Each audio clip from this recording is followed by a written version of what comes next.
Ahmedabad municipal corporation દર વર્ષે હજારો કરોડ રૂપિયાનું બજેટ રજૂ કરે છે। આ વર્ષનું બજેટ પણ 15,500 કરોડથી વધુનું છે। પણ શું આ પૈસા જનતાની સુવિધા માટે વપરાય છે ખરી? કેમ કે પછી ભ્રષ્ટાચારના ખાડા પૂરવા માટે આનો ઉપયોગ થઈ રહ્યો છે જેવા અનેક સવાલો છે। આજે અમદાવાદના વાસણા વિસ્તારમાં આવેલી આચાર્ય શ્રી સુબોધ સાગર મહારાજ સાહેબ લાઇબ્રેરીમાં જે દ્રશ્યો જોવા મળ્યા તેને જોતા લાગે છે તંત્રને વિદ્યાર્થીઓના ભવિષ્યની જરાય ચિંતા નથી। શું છે સમગ્ર મામલો તેની વિગતે ચર્ચા કરીશું। નમસ્કાર, હું છું પ્રથમ મોદી, આપ જોઈ રહ્યા છો નિર્ભય। વર્ષોની મહેનત પછી જે બિલ્ડિંગ ઊભું થયું છે ત્યાં અચાનક જ રિનોવેશનના નામે શટર પાડી દેવામાં આવે છે। જે લાઇબ્રેરી છે, જ્યારે વિદ્યાર્થીઓ ત્યાં વાંચવા માટે પહોંચે છે ત્યાં અંદર જવાની તેમને મનાઈ કરી દેવામાં આવે છે। કારણ આપવામાં આવે છે કે રિનોવેશન વિચારવા જેવી વાત તો એ છે, આ બિલ્ડિંગ હમણાં જ બન્યું છે તો આટલી જલ્દી એવું તો કેવું રિનોવેશન આવી ગયું? વિદ્યાર્થીઓને વાંચવા માટે લાઇબ્રેરીની બહાર એક લોખંડનો વિશાળ ડોમ બનાવી દેવામાં આવ્યો અને આ ડોમ જોઈને પ્રશ્ન એ થાય છે કે આ ટેમ્પરરી વ્યવસ્થા છે, કારણ કે ત્યાં લોખંડનું પાકું સ્ટ્રક્ચર ઊભું કરાયું છે। ધૂમધોકાર તાપ અને મચ્છરોના ત્રાસ વચ્ચે વિદ્યાર્થીઓ ભણવા માટે ત્યાં મજબૂર થયા છે। પીવાના પાણી માંડીને શૌચાલય જેવી પ્રાથમિક સુવિધાઓ પણ અહીંયા પૂરતી છે। ગુજરાતના ખૂણે ખૂણેથી જે સ્પર્ધાત્મક પરીક્ષા માટે જે વિદ્યાર્થીઓ આવતા હોય છે, ગરીબ અને મધ્યમ વર્ગના વિદ્યાર્થીઓ ભવિષ્ય સાથે તેમના ચેડા કરવામાં આવી રહ્યા છે। આ વિષયના લઈને જે વિદ્યાર્થીઓ છે તેમનામાં પણ રોષ ભરાયો છે। સાંભળીએ તે વિદ્યાર્થીઓનું શું કહેવું છે અને તે કોંગ્રેસ નેતા ત્યાં પહોંચ્યા હતા તેમનું શું કહેવું છે। મારું નામ ચાવડા અમૃત કુમાર છે। હું ગીતા મંદિર રહું છું। અહીંયા છેલ્લા 5 વર્ષથી આવું છું લાઇબ્રેરી કરવા માટે। હું અહીંયા જીપીએસસીની તૈયારી કરી રહ્યો છું। તો અહીંયા આગળ આપણે શું કઈ રીતે સમસ્યાનો સામનો કરવો પડી રહ્યો છે? સમસ્યામાં સર એક બેઝિક સુવિધા જે હોવી જોઈએ, બરાબર છે, સાફ સફાઈની અને બીજું ટોયલેટની, વોશરૂમની, બરાબર છે। એના સિવાય બીજું આખી જે રિનોવેશન કરવા માટે બિલ્ડિંગ કરવામાં આવી રહી છે અને અમને અગવડ પડી રહી છે, નથી ઘૂસવા દેવામાં આવતું, કામકારીગરી કોઈ ઠપ છે અહીંયા બધી સંપૂર્ણ રીતે। તો મહેરબાની કરીને અમને નજીકમાં કોઈ વૈકલ્પિક સુવિધા આપવામાં આવે અને અહીંયા ઝડપથી જો કામ થઈ શકતું હોય તો ઝડપથી કરવામાં આવે, પણ મહેરબાની કરીને ફૂલ રિનોવેશનની અહીંયા જરૂરિયાત છે જ નહીં, બરાબર છે। સત્તાધીશો તરફથી આપને મળવા માટે કોઈ આવ્યું અમદાવાદ મ્યુનિસિપાલિટી કોર્પોરેશન? ના સર, હજુ સુધી કોઈ આવ્યું નથી એ રીતે કોઈ મળવા માટે। અને અહીંયા જે લાઇબ્રેરી જે ચલાવે છે એના તરફથી તમને કોઈ બાંહેધરી આપવામાં આવી છે? નહીં સર, કોઈ જાતની બાંહેધરી હજુ સુધી આપવામાં આવી નથી। તમારી આગામી સમયમાં માંગ શું રહેશે? અમારી એક જ માંગ છે કે જેટલું પણ તમે જો કામ હાથમાં લીધું છે તો ઝડપથી પૂરું કરવામાં આવે।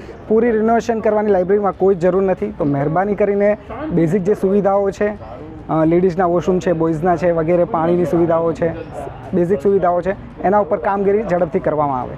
આપણું નામ અને પરિચય? નમસ્તે, મારું નામ પરમાર નીરુ છે આપ ક્યાંથી આવો? અને હું બહેરામપુરા વિસ્તારમાંથી અહીંયા લાઇબ્રેરીમાં આવું છું। શેની તૈયારી કરી રહ્યા છો? હું જીપીએસસી ક્લાસ 1-2 ની તૈયારી કરું છું। અહીંયા આગળ એ બિલ્ડિંગમાં શું તકલીફ છે? તમે કેમ આજે આટલી બધી એ કર્યું? હા, બિલ્ડિંગમાં હમણાં ખાસા સમયથી તકલીફો ઘણી બધી ચાલી રહી છે। જેમ કે તમને જોવા મળશે કે અહીંયા બધા વિદ્યાર્થીઓ ભેગા થયા છે જેમની વિવિધ માંગો અહીંયા રજૂ કરેલી છે। બિલ્ડિંગની અંદર અમને કહેવામાં આવ્યું હતું કે લાઇબ્રેરી બહુ જર્જરિત અવસ્થામાં થઈ ગઈ છે, એટલા માટે રિનોવેશનની જરૂર છે અને એનું કામ એમજેની લાઇબ્રેરીમાંથી શિફ્ટ કરીને હવે ટ્રસ્ટમાં આપવામાં આવ્યું છે। તો ટ્રસ્ટમાં આપ્યા બાદ અમને કોઈ પણ પ્રકારનો સારો રિસ્પોન્સ મળ્યો નથી।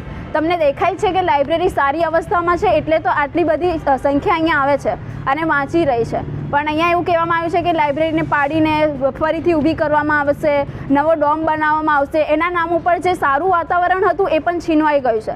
તમે જોઈ શકો કે ડોમ જે બનાવવાની વાત કરી છે તો એમાં ઘણા બધા વૃક્ષો કાપી નાખ્યા, જે શહેરની અંદર વચ્ચે સારું વાતાવરણમાં વાંચી શકે વિદ્યાર્થી એની માટે જ વ્યવસ્થા કરેલી હતી, પણ એ પણ છીનવી લીધું। અને સાથે સાથે વોશરૂમની અંદર જે ઘણા સમયથી છોકરીઓ માટે તો ખાસ હાઇજીનની વ્યવસ્થા જ્યારે આપણે વાત કરતા હોઈએ તો યુવાનો જો દેશનું ભવિષ્ય હોય તો એના નામ પર જ્યારે તમે ભવિષ્ય માટે તમે નામ પર બીજા જ કોઈ અંદરો અંદર કૌભાંડ ચાલી રહ્યા હોય તો એ બધી વ્યવસ્થા અને રાજનીતિ જ્યારે રમાઈ રહી હોય યુવાનોના નામ ઉપર, એમના ભવિષ્યના નામ પર, તો એ બધું ના થાય એવી અમારી નમ્ર વિનંતી છે। અને અમે બસ એટલું ઈચ્છીએ છીએ કે જે બેઝિક નીડ હોવી જોઈએ કે વોશરૂમ પાણી વ્યવસ્થિત રીતે મળી રહે, લાઇટ પંખા વ્યવસ્થિત રીતે મળી રહે, આટલી જે વ્યવસ્થા જે છે એમને સેફટી મળી રહે, અહીંયા કને લેડીઝ સ્ટાફ પણ હોય અને સારો રિસ્પોન્સ આપે એવો સપોર્ટિવ સ્ટાફ હોય એવી અમારી વિનંતી છે તમને કે એ પ્રકારની વ્યવસ્થા ઊભી કરવામાં આવે। અમને કોઈ મોટી વ્યવસ્થા જોઈતી નથી, કેમ કે જો એસીમાં બેસીને જો અમે પણ ભણવાનું ઈચ્છતા હોઈએ તો પછી અમારી તૈયારી પર પણ પ્રશ્ન ઊભો થઈ જાય કે એસીમાં બેસીને કેવી રીતે અમે વાંચી શકીએ।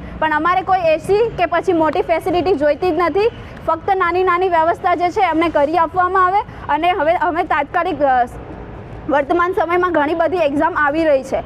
સમયમાં જોવા મળે કે સીસીની 5700+ જગ્યા બહાર પાડવામાં આવી છે. અત્યારે પોલીસ કોન્સ્ટેબલની જગ્યા બહાર પાડવામાં આવી છે. ટેટ ટાટની ભરતી ચાલુ છે. યુનિવર્સિટીની એક્ઝામ ચાલુ છે.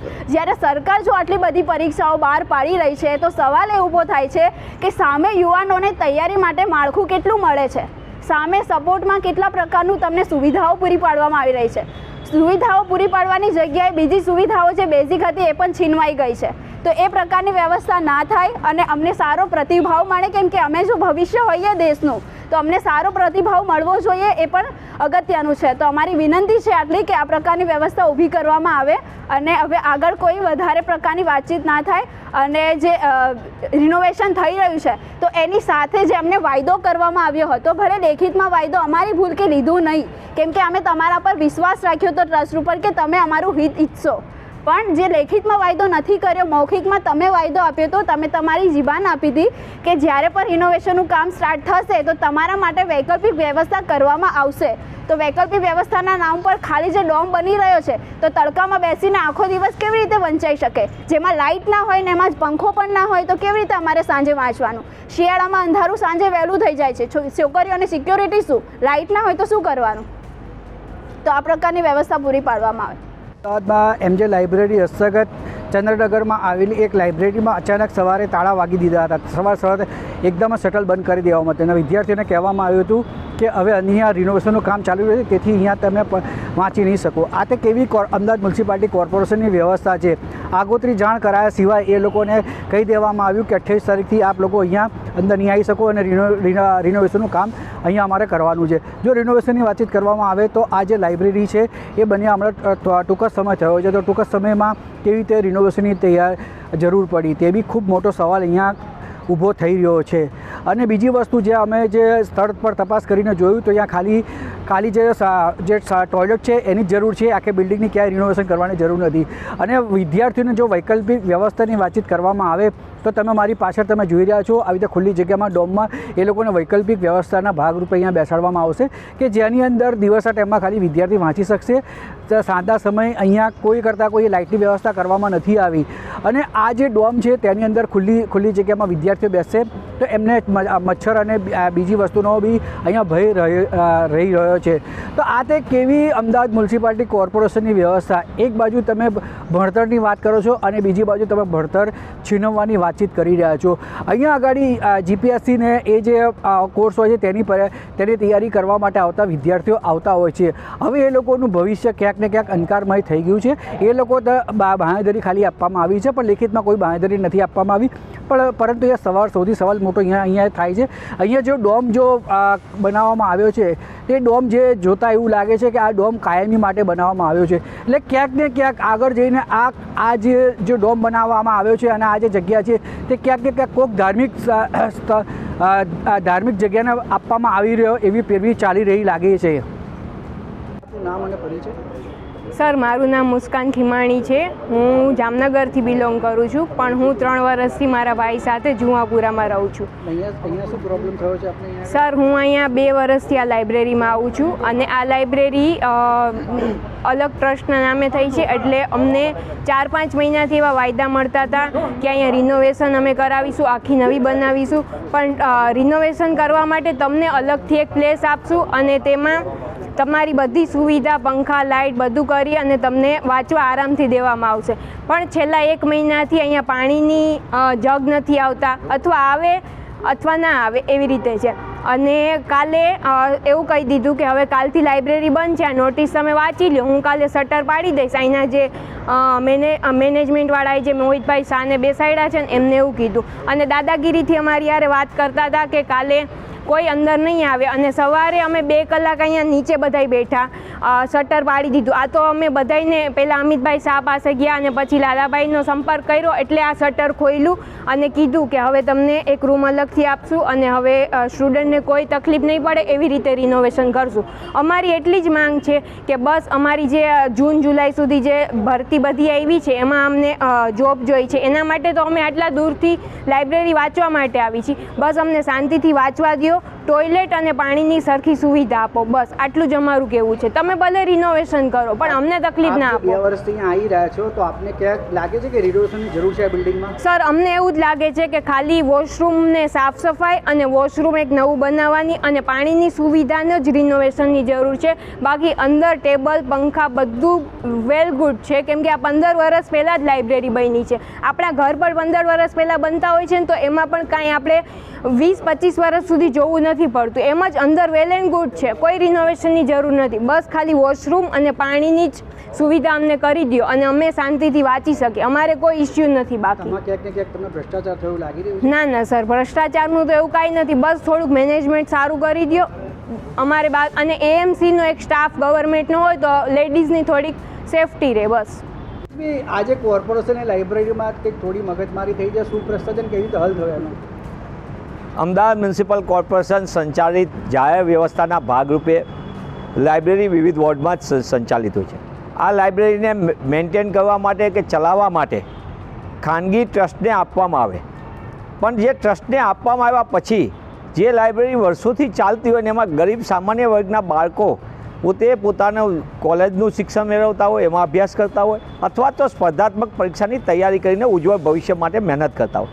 પણ દુઃખ સાથે કહેવું પડે કે જાહેર વ્યવસ્થાના ભાગની લાઇબ્રેરી જે તે ટ્રસ્ટને જ્યારે સોંપાય છે ત્યારે એ ટ્રસ્ટ મેન્ટેન કરવાના નામ ઉપર રિનોવેશનમાં મોટા પાયે લાઇબ્રેરીનું શટર પાડી દે અને બાળકો સાથે અપમાનિત રીતે વ્યવહાર કરે. મને એમ લાગે છે કે આપણે કઈ પ્રકારની વ્યવસ્થા તરફ જઈ રહ્યા છીએ. બાળક કોઈ પણનું હોય, કોઈ પણ સમાજનું હોય, પણ અંતે તો એ આપણા ગુજરાત માટે ભવિષ્ય છે અને ત્યારે એ દીકરા દીકરીઓને વાંચવાની વ્યવસ્થા આપવાની જવાબદારી પણ મ્યુનિસિપલ કોર્પોરેશનના શાસકોની બને છે. જે ટ્રસ્ટને આપી એ ટ્રસ્ટની પણ જવાબદારી બને છે કે માનવીય અભિગમ રાખવામાં આવે. રિનોવેશનના નામ ઉપર બહુ સુશોભન અને બહુ મોટી વ્યવસ્થા આપવાને બદલે પહેલાં સરળ વ્યવસ્થા ચાલુ રહે એના માટે કરવું જોઈએ. અહીં લાઇબ્રેરીની મુલાકાત લેતા અમારી સાથે ઓલ ઇન્ડિયા કોંગ્રેસ કમિટીના સંયુક્ત સચિવ નિલેશભાઈ પટેલ જેઓ વાસણાના વર્ષો જૂના એમના પરિવાર સાથે રહે છે અને એમને જ્યારે આ વિદ્યાર્થીઓ બધી વાત કરી ત્યારે મને એમ લાગે છે કે જ્યારે મુલાકાત લીધી બિલ્ડિંગની તો અતિ દુર્ગંધ મારતી, એટલે પાયાની સુવિધા જેવું કે ટોયલેટ બ્લોકની એનામાં પણ અતિ પ્રકારે, એટલે કે તમે મેન્ટેનના નામ ઉપર કઈ વ્યવસ્થા આપવા માગો છો? જાહેર વ્યવસ્થાના બિલ્ડિંગમાં ભૂતકાળમાં કોર્પોરેશનમાં અનુભવ છે કે જે વ્યવસ્થા કોઈ ટ્રસ્ટને સોંપવામાં આવે એ ભવિષ્યમાં વ્યાપારિક હેતુ માટે રૂપાંતર થઈ જાય છે અને વ્યાપારિક હેતુના કારણે સામાન્ય અને મધ્યમ વર્ગના બાળકોને, દીકરા દીકરીઓને વાંચવાનું હોય કે અન્ય વ્યવસ્થાનો હોય એ તમામ અધિકાર છીનવાઈ રહ્યો છે. આ સંપૂર્ણપણે ગેરવ્યાજબી છે. હું આપના માધ્યમથી અમદાવાદ મ્યુનિસિપલ કોર્પોરેશનના કમિશનરશ્રીને અને સત્તાધીશોને વિનંતી કરું છું અને ટ્રસ્ટના જે ટ્રસ્ટી છે મેહુલભાઈ એમની સાથે પણ અત્યારે વિદ્યાર્થીઓને સાથે રાખીને જે અહીંયા વાંચવા આવે છે યુવાનોને સાથે રાખીને, યુવતીઓને સાથે રાખીને સંપૂર્ણપણે વિસ્તૃત ચર્ચા થઈ. હું ટ્રસ્ટને પણ વિનંતી કરું છું અને સાથે સત્તાધીશોને ખાસ કહેવા માગું છું કે આ જ વ્યવસ્થા ચાલુ રહે. આગામી દિવસોની અંદર સ્પર્ધાત્મક પરીક્ષા પણ આવવાની છે, કોલેજની પણ યુનિવર્સિટીની પરીક્ષાઓ આવવાની, ત્યારે વિદ્યાર્થીનીઓ સારી રીતે અભ્યાસ કરીને એનું ઉજ્જવળ ભવિષ્ય પણ એ દિશામાં વ્યવસ્થા આપવી જોઈએ. આ વૈકલ્પિક વ્યવસ્થા દૂર આપવાના બદલે આ લાઇબ્રેરીના રિનોવેશનમાં વૈકલ્પિકમાં આપણે એકી સાથે ઘરનું રિનોવેશન નથી ખોલતા, એક રૂમનું ખોલીએ પછી બીજા 2 રૂમમાંથી ત્યાં સામાન શિફ્ટ કરીએ, એમ આ લાઇબ્રેરીમાં પણ આપણે એવું કરીએ કે એક વ્યવસ્થાને સુધારવા માટે બાકીની વ્યવસ્થા ચાલુ રાખવામાં આવે અને બાકીની વ્યવસ્થાનું જ્યાં કરવાનું હોય ત્યાં જે નવું રિનોવેશન થયું એ રૂમમાં ખસેડવામાં આવે. તો મને એમ લાગે છે કે ટ્રસ્ટનો પણ હેતુ શુદ્ધ થશે અને કોર્પોરેશનના શાસકોની જો ઈચ્છા શક્તિ હશે તો વિદ્યાર્થી અને વિદ્યાર્થીનીઓ સારી રીતે અભ્યાસ કરી શકશે. આગામી સમયમાં જે પ્રમાણે કીધું એ પ્રમાણે ટ્રસ્ટ નહીં ચાલે તો આગામી સમયમાં કોંગ્રેસ કેવી રીતે પ્રોગ્રામ આપશે? નિશ્ચિતપણે હું એવું નિશ્ચિતપણે માનું છું કોઈ પણ જાહેર વ્યવસ્થા એ અંતે તો આપણા શહેરી નાગરિકોના, બાળકોને એના માટેની હોય છે અને જાહેર હેતુની વ્યવસ્થા સચવાવી જોઈએ, એની જાળવણી થવી જોઈએ અને સાથે સાથે જેના માટે, જે હેતુ માટે એ સ્થપાય છે એનો પૂરેપૂરો લાભ એ અહીંયા શહેરના યુવાન યુવતીને મળવો જોઈએ. હું સ્પષ્ટપણે માનું છું. જ્યાં લગી કોંગ્રેસ પક્ષનો સવાલ છે, કોંગ્રેસ પક્ષ હંમેશા એ બાબતમાં માને છે અને હું આમાં પ્રતિબદ્ધતાથી કહું છું કે રાજનીતિથી ઉપર ઉઠીને કહું છું, આ કોંગ્રેસને અન્ય પક્ષની વાત કરતાં ઉપર ઉઠીને કહું છું કે બાળકો માટે વ્યવસ્થા ચાલુ રહેવી જોઈએ. ટ્રસ્ટે એ દિશામાં કામ કરવું જોઈએ અને સત્તાધીશોએ ટ્રસ્ટ જો એ દિશામાં કામ ન કરે તેને દબાણ કરીને કરાવવું જોઈએ. અંતે તો આપણે જો શહેરની વ્યવસ્થા સુંદર કરવા માગતા હોય અને એમાં નાગરિકોને સુવિધા આપવા માગતા હોય તો એમની ટ્રસ્ટની પણ જવાબદારી બને છે ને સાથે સાથે સત્તાધીશોની પણ બને છે. આ મેટરમાં સૌથી મોટો સવાલ એ છે કે જ્યારે ટ્રસ્ટીઓ અને કોન્ટ્રાક્ટરો સાથે વાત કરવાનો પ્રયત્ન કરવામાં આવ્યો ત્યારે તેઓ મૌન રહ્યા. શા માટે? કોઈ સ્પષ્ટ જવાબ આપવા તૈયાર નથી. વિદ્યાર્થીઓનો એક જ સૂર છે, અમે અહીંથી ખસીશું નહીં, કેમ કે લાઇબ્રેરીની અંદર જ અમને જગ્યા આપો, કારણ કે અમારો વાંચવાનો પૂરેપૂરો અધિકાર છે. શિક્ષણ અને પુસ્તકાલય સરસ્વતીનું ધામ છે, જ્યાં રાજકારણ કે કોન્ટ્રાક્ટરોની કમાણીનું સાધન ના હોવું જોઈએ તે વાત સરકારે પોતાની કાનમાં બેસાડી. જો 4 દિવસમાં વિદ્યાર્થીઓને તેમની સુવિધા પાછી નહીં મળે તો આ આંદોલન વધુ ઉગ્ર બનશે જેવી ચીમકી પણ આપવામાં આવી છે. એએમસીના 15,500 કરોડના બજેટમાં શું બાળકોને શાંતિથી વાંચવા માટે પણ એક સુરક્ષિત છત આપવામાં નથી આવતી? જેવા અનેક સવાલો છે. હવે જોવાનું રહ્યું કે વિદ્યાર્થીઓને પાછી પોતાની લાઇબ્રેરી ક્યારે મળે છે. આ વિષયને લઈને તમારો શું અભિપ્રાય છે તેમને કમેન્ટ કરી ચોક્કસથી જણાવજો અને અમારી ચેનલ નિર્ભય ન્યૂઝને લાઇક, શેર અને સબસ્ક્રાઇબ કરવાનું ભૂલશો નહીં.